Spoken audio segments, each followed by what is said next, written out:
Assalamu alaikum wa rahmatullahi wa barakatuh. Dans cette nouvelle vidéo, nous allons définir ensemble le nom d'Allah Azza wa Jal, As-Samad. Nous diviserons cette vidéo en trois parties. La première partie sera consacrée à la définition du mot Samad dans la langue arabe. La deuxième partie sera consacrée à la définition du nom d'Allah Azza wa Jal, As-Samad. Nous verrons les différentes définitions de ce nom donné par les savants, ainsi que sa présence dans les textes. Dans la troisième et dernière partie, nous verrons l'impact de ce nom dans la vie du croyant. L'étude et l'analyse des noms et attributs d'Allah Azza wa Jal doivent changer la vie du croyant. Lorsqu'il médite sur l'essence de ce nom, son comportement doit changer et sa foi doit augmenter. Nous verrons donc ce que ce nom sublime d'Allah Azza wa Jal doit laisser comme trace dans le cœur du croyant. Sans perdre plus de temps, on passe à l'explication. وَلِلَّهِ الْأَسْمَاءُ الْحُسْنَى فَادْعُوهُ بِهَا وَذَرُوا الَّذِينَ يُلْحِدُونَ فِي أَسْمَائِهِ سَيُجْزَوْنَ مَا كَانُوا يَعْمَلُونَ. بسم الله الرحمن الرحيم. الحمد لله رب العالمين والصلاة والسلام على أشرف الأنبياء والمرسلين نبينا محمد وعلى آله وصحبه أجمعين. أما بعد. La définition du mot Samad dans la langue arabe. L'origine du mot Samad vient des trois lettres Sod, Mim, Del, qui forment le verbe Samada, qui possède deux sens. Le premier est la volonté et le but, tandis que le deuxième signifie la consistance dans une chose. Quant au mot Samad, il signifie un maître ou un chef qui a une autorité parfaite sur son peuple et une honorabilité exemplaire. Les Arabes appelaient leurs chefs de tribu ainsi lorsqu'ils avaient de nombreuses qualités. La définition dans le jargon islamique.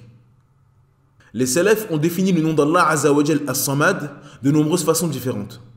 Ibn Mas'ud radiyallahu anhu a dit à propos de son sens: c'est le maître qui détient l'autorité et vers qui on revient. Ubay ibn Ka'b radiyallahu anhu a dit: c'est celui dont rien ne sort de lui et dont rien n'est jamais sorti. Il n'a jamais engendré et n'a pas été engendré. Ibn Abbas radiyallahu anhuma a dit: il s'agit de celui vers qui les gens se tournent lorsqu'ils ont des besoins.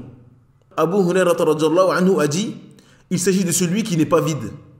Sha'abi rahimahullah a dit: il s'agit de celui qui ne mange pas de nourriture. Al-Hassan ibn Abi al-Hassan rahimahullah a dit: il s'agit de l'Éternel, celui qui restera après les créatures. Ibn Kathir rahimahullah a dit à propos de toutes ces définitions: toutes ces paroles sont correctes. Il s'agit de la description d'Allah. Il est celui vers qui on s'oriente lorsqu'on a des besoins. Il est notre maître qui détient l'autorité. Il ne mange et ne boit pas. Et il est celui qui restera après ses créatures. Fin de citation. Le nom As-Samad dans les textes. Le nom As-Samad apparaît qu'une seule fois dans le Coran. Allah Azza wa Jal dit: Qul huwa Allahu ahad, Allahu samad, lam yalid wa lam yulad, wa lam yakul lahu kufuwan ahad. Dans la sourate 112, d'après la traduction approximative, Allah Azza wa Jal dit: il est Allah unique, Allah As-Samad. Il n'a jamais engendré et n'a pas été engendré non plus, et nul n'est égal à lui.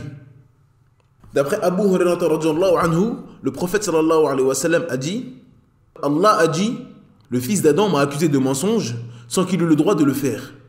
Il m'a injurié sans avoir le droit de le faire.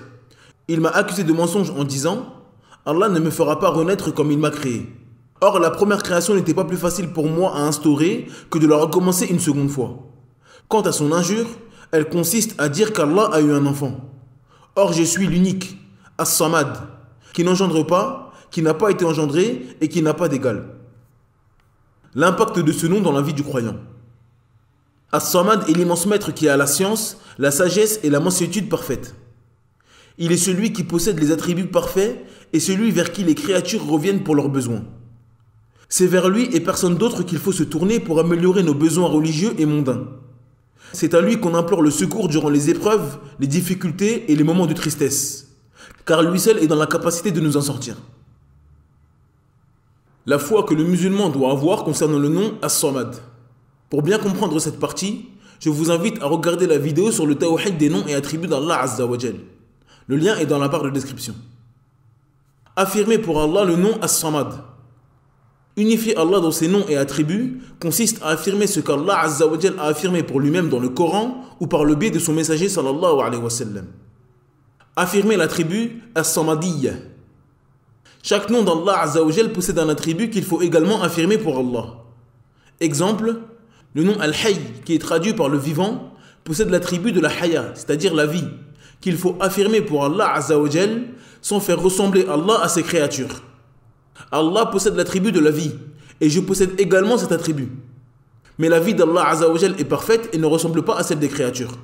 Elle n'a pas été précédée de néant et Allah Azza wa Jal ne mourra jamais. Tandis que ma vie est diminuée. J'ai été précédé par le néant et je vais goûter à la mort.